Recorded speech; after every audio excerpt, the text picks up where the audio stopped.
Madam మరి చూసుకున్నట్లయితే ఎలా ఉన్నాయి ఈ అంశాలు చూసుకుంటే ఆయన ఎందుకు అని ఇప్పుడు విపత్తుకు సంబంధించిన నష్టపరిహారానికి ఏమో ఇంట్లో ఉంటున్నారంట పవన్ కళ్యాణ్ గారు, అదే లడ్డు అంటే ముందుకు వస్తున్నారంట, జనం కూడా అదే అంటున్నారు, ఎలా చూడాలి?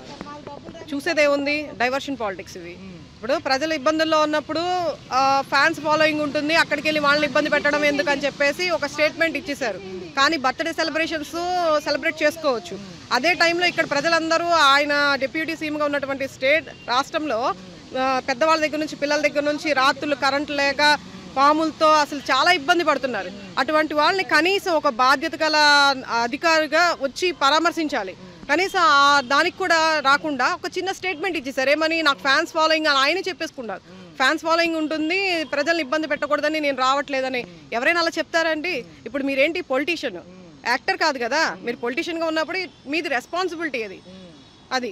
సో చూసుకున్నట్లయితే ఏదైతే నిన్న మాజీ ముఖ్యమంత్రి పర్యటనకి వెళ్తామన్నారు, ఏదైతే తిరుపతి పర్యటనకి ఏదైతే ఉంటే అన్యమతస్థుడు అని చెప్పి డిక్లరేషన్ ఇస్తేనే పైకి రానిస్తారంట. ఇంతకుముందు ఎప్పుడు చూడలేదంటున్నారు ప్రజలు ఈ అంశం. ప్రజలకి బహుశా అంటే ఇప్పుడు మీడియా వచ్చేసరికి ఎలా ఉంటుందంటే అండి, ఇదివరకు మీడియా అంటే ప్రజలు చాలా నమ్మకంగా ఒక ప్రజల తరపున ఉండి వాదిస్తుంది, ప్రజల తరపున ఒక బలమైనటువంటి బలం అని నమ్మేవాళ్ళు. ఇప్పుడు ఆ మీడియాని నమ్మే పరిస్థితుల్లో ప్రజలు ఎవరు లేరు. ఎందుకంటే ఇదంతా కూడా ఒక మాఫియా లాగా, అంటే అనకూడదు, ఒక మాఫియా లాగా తయారైపోయి ఎవరికో ఒక తొత్తుల్లాగా పనిచేస్తున్నారే తప్ప వాళ్ళు పందిని చూపించి ఇది నంది అంటే నంది అంతే అని చెప్పి ప్రెస్లో కానీ పేపర్లో కానీ ఛానల్స్లో కానీ దాన్ని వైరల్ చేస్తూ ఉన్నారు. కాబట్టి నేను చెప్పేది ఏంటంటే, డిక్లరేషన్ ఫామ్ అనేది ఈరోజు కొత్తగా అడగడం ఏంటి? ఓకే, మీరు పెట్టారు, ఒక అన్యమతస్థుడుగా వెళ్ళేటప్పుడు చేయాలి, డిక్లరేషన్ ఫామ్ ఇవ్వాలి. కానీ ఇన్ని రోజుల నుంచి లేనిది ఈ రోజు కొత్తగా అడగడం ఏంటి? లాస్ట్ 5 yearsలో జగన్మోహన్ రెడ్డి గారు ఎన్నిసార్లు తిరుమలకి వెళ్ళారు? ఎన్నిసార్లు వెళ్ళారు? మన ప్రధాని మోడీ గారితో కలిసి వెళ్ళారు. మరి ఆ రోజు లేని డిక్లరేషన్ ఈ రోజు కొత్తగా రావడం ఏంటి? పక్క వీళ్ళు ఏమంటున్నారంటే అబ్దుల్ కలాం గారు ఉన్నప్పుడు ఇచ్చారు, సోనియా గాంధీ గారు ఇచ్చారు అంటున్నారు. అది చూపించమంటే వీళ్ళేం చూపించట్లేదు. మరి అదే దాన్నే డైవర్షన్ పాలిటిక్స్ అంటారు. ఇప్పుడు మరి అవన్నీ చూపించచ్చు కదా. నిజంగా నీతిగా నిజాయితీగా వాళ్ళ సైడ్ ఉంది అనుకుంటే చూపించాలి ప్రజలకి. అవేమీ లేకుండా డైవర్షన్ చేసి ఒకళ్ళ మీద నిందేసేసి దాన్ని ఇదిగో పంది అంటే నంది అని చూపించేస్తే ఎలా కుదురుతుంది? ప్రజల్ని మభ్యపెట్టడానికి చేస్తున్నారు ఇవన్నీ. చూసుకుంటే ఈ రోజు నుంచి పూజలు చేస్తున్నాయి ఇదే అంశం పైన. ఒక పక్క ఆర్కే రోజా గారు నిన్న చెన్నైలో పూజలు చేసి ఎవరైతే బూట్లు వేసుకొచ్చారో పూజలకు సంబంధించి అని చెప్పి ఆయన ఆవిడ ఫోటోలు చూపించారు. అవన్నీ ఎలా చూడాలి? ఒకటి చెప్తానండి, ఈరోజు ఎలా ఉందంటే ప్రతి విషయాన్ని కూడా ఒక కులాన్ని మతాన్ని కూడా ఈరోజు పాలిటిక్స్లోకి తీసుకొచ్చేస్తున్నారు మన అధికారులు. కానీ ఎవరైతే కుల మతాల విభేదాలు లేకుండా, ప్రాంతం విభేదం లేకుండా చూసేవాడే నిజమైన నాయకుడు. అటువంటి నాయకుడు లేడు. ఈరోజు ఏంటంటే వచ్చిన 100 రోజుల్లోనే ఇది మంచి ప్రభుత్వం అని వాళ్ళు స్టిక్కర్లు అతికించుకుంటున్నారు. కానీ మంచి ప్రభుత్వాన్ని ప్రజలు చెప్పాలి. ఏం చేశారు ఈ 100 రోజుల్లో? ఏం చేశారు చెప్పండి. ఇంతమంది ప్రజలు అల్లాడుతున్నారు ఎప్పుడు లేని విధంగా. వాళ్ళకి ఏ రోజైనా న్యాయం చేశారా? ఇప్పటి వరకు వచ్చి అక్కడ బయట కనిపించేసి ఏదో ఒకళ్ళు ఇద్దరు కూడా వెళ్ళిపోయారు తప్ప లోపల దాకా ఎంతమంది జనాలు అల్లాడుతున్నారు, ఎంతమంది నిరాశ్రయులేరు, పిల్లలకి పుస్తకాలు కూడా లేవు. అటువంటి వాళ్ళకి ఏం చేస్తుందండి గవర్నమెంట్? కేంద్ర ప్రభుత్వం కూడా ఈ విపత్తుకు సంబంధించి ఇంకా ఫండ్ ఇవ్వలేదని చంద్రబాబు గారు అన్నారు. కానీ వీళ్ళు లడ్డు విషయాన్ని మట్టుకు బాగా సీరియస్గా తీసుకుని ఏదైతే ఉందో వీళ్ళు ఆపేస్తాము, ప్రతిపక్షాలు వస్తాయి అంటున్నారు. ఇది ముందు తేల్చమంటారా? ఇది ముందు తేల్చమంటారా? కేంద్ర ప్రభుత్వం ఫండింగ్ ఇవ్వలేదు ఈ సోదంతా కాదండి. కేంద్ర ప్రభుత్వం ఇచ్చేదాకా ఇప్పుడు మీకు వీళ్ళు వచ్చేసి ఇప్పుడు పెద్ద పెద్ద వాళ్ళందరూ సినీ పరిశ్రమ నుంచి పెద్ద పెద్ద బిజినెస్ మ్యాన్స్ ప్రతి ఒక్కళ్ళు 50,000 నుంచి 25,000 దాకా వెళ్ళి సీఎం ఫండ్కి అందరూ వాళ్ళు హెల్ప్ చేశారు. అది మొత్తం చూసుకుంటే 600 కోట్లకు పైగా వచ్చింది. ఇప్పుడు అది చాలదండి ఇక్కడ చేయడానికి? పైనుంచి కేంద్రం నుంచి రావాలా?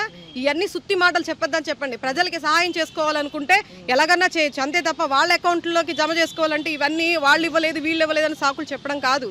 ముందు ప్రజలకి ఏం కావాలి? వచ్చిన 100 రోజుల్లోనే మీరేం చూడకపోతే ఏమి? లాస్ట్ ప్రభుత్వం సరిగ్గా చేయలేదనే కదా మిమ్మల్ని ఎన్నుకుంది. మరి మీరు ఈ 100 రోజుల్లో ఏం చేశారు? Right madam. మరి నష్టపరిహారానికి సంబంధించి ఏమంటున్నారు? అసలు ఒకవేళ నోటిఫై చేసుకోకపోతే ఏంటి పరిస్థితి? నష్టపరిహారం అంటే అండి, ఇప్పుడు ఆల్రెడీ గవర్నమెంట్ వచ్చేసింది. వచ్చిన తర్వాత కొన్ని విపత్తులు జరిగాయి. ఈ విపత్తుతో పాటు అంటే ఇక్కడ లోకల్గా ఉన్నదైతే ఇది, మాకు స్టేట్ వైడ్గా చూసుకుంటే బోల్డ్ అని ప్రాబ్లమ్స్ ఉన్నాయి. ఇప్పుడు వైజాగ్ స్టీల్ ప్లాంట్ని ప్రైవేటీకరణం చేస్తా అన్నారు.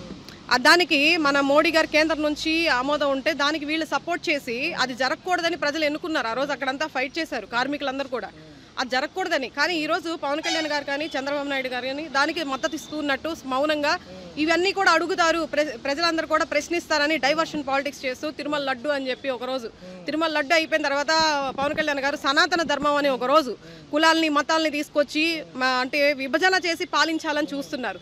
నెక్స్ట్ వచ్చేసి థర్డ్ పాయింట్ వచ్చేసి డిక్లరేషన్ ఫామ్ ఉండాలని చెప్పేసి ఇది ఒకటి. అంటే ఎంతసేపటికి ఏంటంటే వాళ్ళు డైవర్షన్ పాలిటిక్స్ చేసుకుంటూ ఉన్నారు తప్ప ప్రజల సమస్యల మీద ఫోకస్ పెట్టట్లేదు. ఇది 100% ప్రతి ఒక్కళ్ళు కూడా గమనిస్తున్నారు. ఇవే నేను కూడా ఒక యాజ్ ఏ మహిళగా సింగినగర్ ప్రాంత వాస్తవ్యురాలుగా నేను చెప్తున్నాను. నాకు తెలిసి నష్టపరిహార చర్యలు అని చెప్తున్నారు కానీ అందరి దాకా చివరి దాకా అంటే చివరి వ్యక్తి వరకు వెళ్తుందని అయితే నమ్మకం అయితే లేదు. ఎక్కడే చూసినా నేను దాదాపు 2-3 రోజుల నుంచి తిరుగుతున్నాను. మీ సేవ అంటారు, సచివాలయాలు అక్కడికి వెళ్తే బట్టికి ఒక్కొక్కళ్ళు తిప్పిస్తూ ఉన్నారు. చాలామందికి డబ్బులు అందని పరిస్థితి, వాళ్ళందరూ పెద్దవాళ్ళు ముసలి వాళ్ళు పిల్లలందరూ కూడా క్యూల్లో నుంచొని ఇప్పటికీ మాకు డబ్బులు ఇంకా రాలేదండి, ఇంకా జమ అవ్వలేదండి అని చెప్పేసి మాట్లాడుతున్నటువంటి పరిస్థితి. కాబట్టి చాలా వరకు అందరికీ వచ్చాయని అయితే గట్టిగా అయితే చెప్పలేము. అంతేకాకుండా వీళ్ళకి ఇప్పుడు ఫుడ్ కానీ చాలామంది నిరాశ్రయులు అయిపోయారు. ఎవరికి కూడా మొత్తం కూడా నీళ్ళల్లో ఫస్ట్ ఫ్లోర్ అంతా మునిగిపోయి గ్రౌండ్ ఫ్లోర్లో అంతా వెళ్ళిపోయి వెహికల్స్ వాళ్ళ బైకులు కానీ మొత్తం వాళ్ళు మళ్ళీ కోలుకోవడానికి లోపలికి వెళ్తే కనుక వాంబే కాలనీ అటు సైడ్ అంతా కూడా మళ్ళీ వాళ్ళందరూ కోలుకోవడానికి అంటే రోజువారీ సంపాదించుకొని బతికేవాళ్ళు ఎక్కువ. 1 year పడుతుంది. ఈ ఇచ్చే 10,000 కానీ 25,000 కానీ వాళ్ళకేం జీవితాలు అయితే నిండో. కాకపోతే ప్రభుత్వాలు వచ్చి 100 రోజుల పాలన మొన్న 20తో పూర్తయింది. ఇంటింటికి ఇది మంచి ప్రభుత్వాన్ని స్టిక్కర్లు అతికిచ్చి ప్రజాభిప్రాయ సేకరణ చేస్తామంటున్నారు. ప్రజలు ఎలా రెస్పాన్స్ ఇస్తారంట? స్టిక్కర్లు అతికించుకున్నంత మాత్రాన ఇది మంచి ప్రభుత్వం అని చెప్పడానికి వాళ్ళు చెప్పుకోవడం కాదు, అది ప్రజలు చెప్పాలి. ప్రజలు చెప్పి ఇది మంచి ప్రభుత్వం అని ప్రజలు చెప్పాలి తప్ప వాళ్ళు చెప్పుకొని స్టిక్కర్లు అతికిచ్చేసినంత మాత్రాన ప్రజలు దాన్ని యాక్సెప్ట్ చేస్తారని గ్యారంటీ ఏముంది? మనం చేసే పనులు బట్టి కదా ప్రజలు యాక్సెప్ట్ చేయాలి. ఇది మంచి ప్రభుత్వం, మాకు అన్నీ కూడా ఫ్లడ్స్ వచ్చాయి, మాకు మొత్తం కూడా అంటే సర్వీస్ పరంగా కూడా గవర్నమెంట్ నుంచి ఏమొచ్చేంటి అనేది వాళ్ళు ప్రతిదీ గమనిస్తూ ఉంటారు. అది వాళ్ళు ఆమోదించాలి తప్ప వాళ్ళు స్టిక్కర్లు అతికించుకున్నంత మాత్రాన అది అయితే నిజం అవ్వదు కదా. మరొక అంశంలోకి వెళ్తే మరి గత వారం రోజులుగా మంత్రివర్గాలంతా కూడా ప్రజెంట్ ప్రభుత్వంలో లడ్డూ వైపే ఉన్నారు. అసలు ఆ లడ్డూ విషయం తెలియద్దంటారు. ఇప్పుడు లడ్డూ విషయం అనేది ఇప్పుడు అంతా కూడా జరుగుతుంది డైవర్షన్ పాలిటిక్స్ ఇవి నాకు అనిపించి. ఎందుకంటే ఆంధ్ర రాష్ట్రంలో ఇప్పుడు ఉండవలసిన సమస్యలు బోలెడని ఉన్నాయి. చూసుకున్నట్లయితే ప్రాయశ్చిత్త దీక్ష దేనికంటారు? ప్రాయశ్చిత్త దీక్ష ఇవన్నీ వాళ్ళ వేలో వాళ్ళు వెళ్తున్నారు, వాళ్ళ పాయింట్ ఆఫ్ వ్యూలో వాళ్ళు వెళ్తున్నారు. పొలిటికల్గా ఎలా గేమ్ ఆడాలి, అవతరాలని ఏంటి, గవర్నమెంట్ వాళ్ళదంతా కావాల్సింది ఏంటి, ఇప్పుడు అపోజిషన్ పార్టీ ఏదైతే ఉందో దాన్ని ఏ విధంగా డ్యామేజ్ చేయాలి అనేది చూస్తున్నారు తప్ప ఆంధ్ర రాష్ట్రంలో ఉన్నటువంటి సమస్యల మీద ఎవరు ఫోకస్ చేయట్లేదు. దానికి తెలుస్తూనే ఉంది. ఇప్పుడు పవన్ కళ్యాణ్ గారు పశ్చాత్తాప దీక్ష అన్నారు, మరి ఫ్లడ్స్ వచ్చి ఇంతమంది నీళ్ళల్లో కొట్టుమిట్టాడినట్లయితే ఒక పక్క ఉమ్మడి కూటమి ప్రభుత్వాలు ఈ యొక్క చర్యల్లో సఫలమైనయా విఫలమైనయా? నాకు తెలిసి 99.99% విఫలమైనవి. కొంత విశ్లేషణ సార్ ఇప్పుడు టౌన్ వరకు చూస్తున్నారు, ఓకే మీరు సంతోషం, మీరు చెప్తే వస్తున్నారు, కట్ట మీద పెట్టి అందరినీ మా నానా గడ్డి కనిపించారు, వాటర్ అక్కడ వాటర్ ఇస్తే ఇక్కడ ఎలా వస్తుంది? ఎక్కడో కంట్రీకా, ఎక్కడో అంబాపురం, ఎక్కడో వాంబే కాలనీ, వాళ్ళకి ఫుడ్ అనేది ఎలాగా మీరు తీసుకొస్తున్నారు, అక్కడ కట్ట మీద పడేస్తున్నారు. కట్ట మీద పడేసిన ఫుడ్ ఏమైంది? మొత్తం కనీసం కుక్కల పాలు కూడా కాలేదు, అది కుక్కల పాలు కూడా కాలేదు.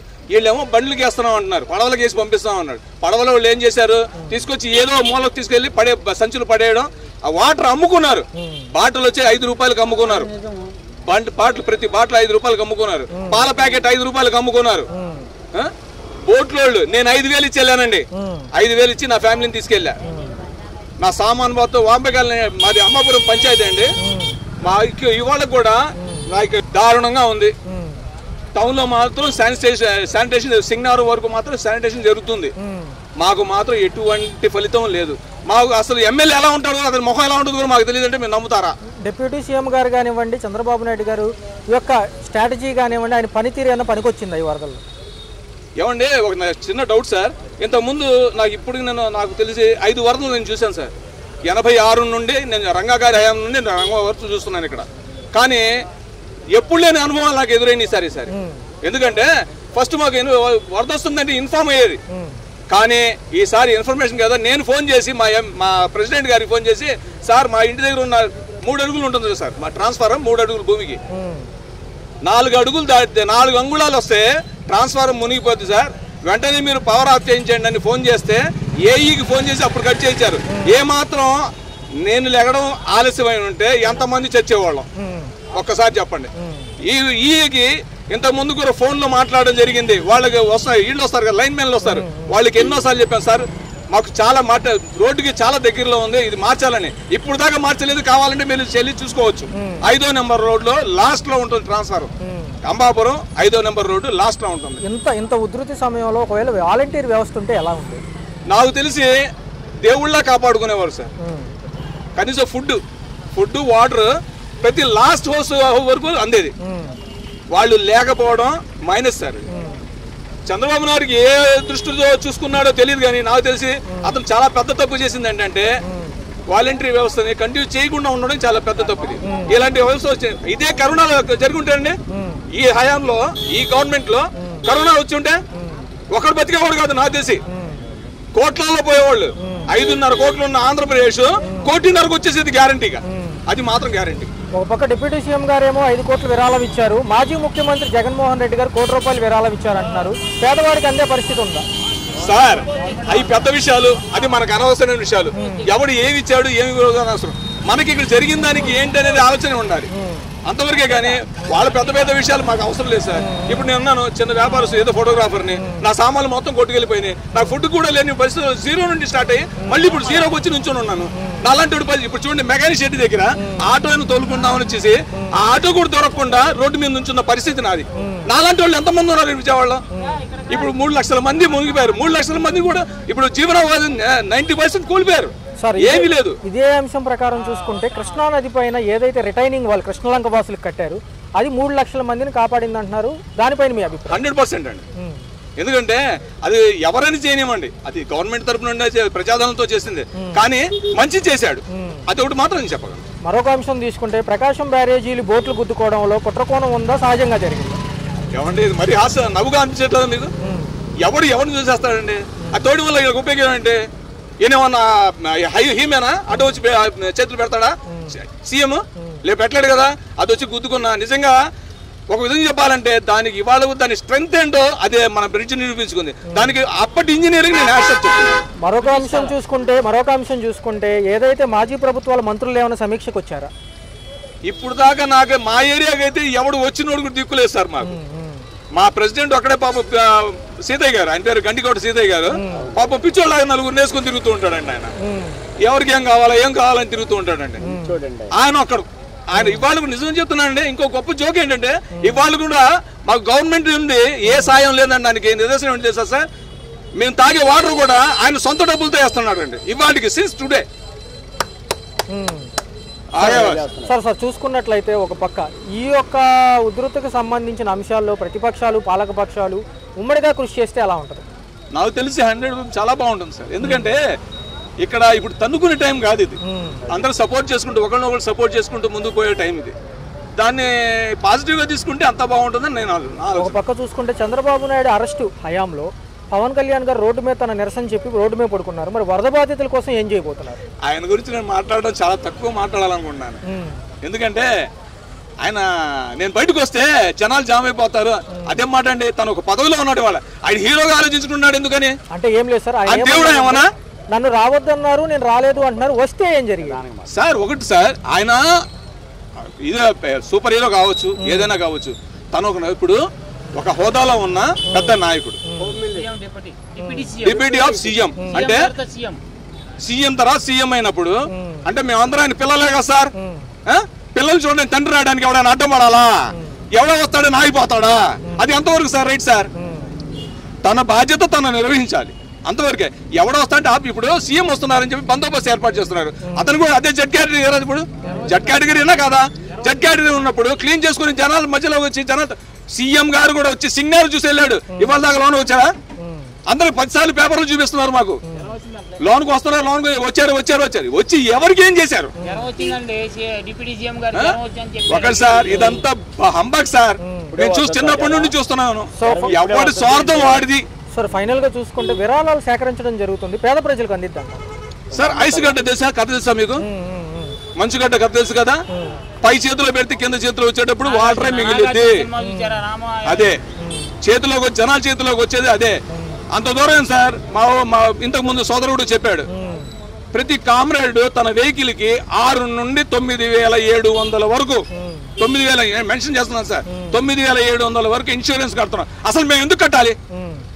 ఇన్సూరెన్స్ అవుతుంది. మా ప్రతి వాళ్ళకి యాక్సిడెంట్ అవసరం కూడా రోడ్డు మీద తీసుకొస్తున్నావా? దేవుడు దండం పెట్టుకుని రోడ్డు మీద బళ్ళని కుదరడానికా? ఎందుకు కట్టాలి నా కొడుకులకి? ఎందుకు కట్టాలండి? ఇప్పుడు ఉన్నారు సింగిల్ సేమ్ సెటిల్మెంట్ 2000 2000 కోసం మేము లైన్ లో నుంచుంటే ఈడిచ్చే 2000 కోసం బతకాల మేము? లేకపోతే లైన్ లో తీసుకెళ్లి బండి పెట్టు 3 నెలలకు అవుతుంది, అప్పుడు మేము చూసి చెక్ చేసి ఇది ఏమంటారు దాన్ని లెక్కలేసి అప్పుడు చెప్తాడంట. ఇప్పుడు అంట ఇంకో విషయం, ఆ ఫోటోలు ఒకటి కాదంట, ఫస్ట్ నుండి వీడియో కావాలంట, ఒక ఫోటో కావాలంట. ఇప్పుడు ఇది మొదటిది. ఇప్పుడు వరద పూర్తిగా అయిన తర్వాత ఒక వీడియో కావాలంటే ఫోటో. ఎక్కడ నుంచి బూతులు వచ్చేస్తున్నాయి సార్, బూతులు వస్తున్నాయి, ఎక్కడి నుంచి తీసుకురావాలి సార్? వరద తెల్లారుజాము 4 గంటలకు వచ్చింది మాకు వరద, అప్పుడు ఫోటో నువ్వు లేదు తీసుకోగలవా? నీకే వస్తే నీ కంపెనీకే ఆ బాధ వస్తే నువ్వు మా విషయం చెప్పగలవా?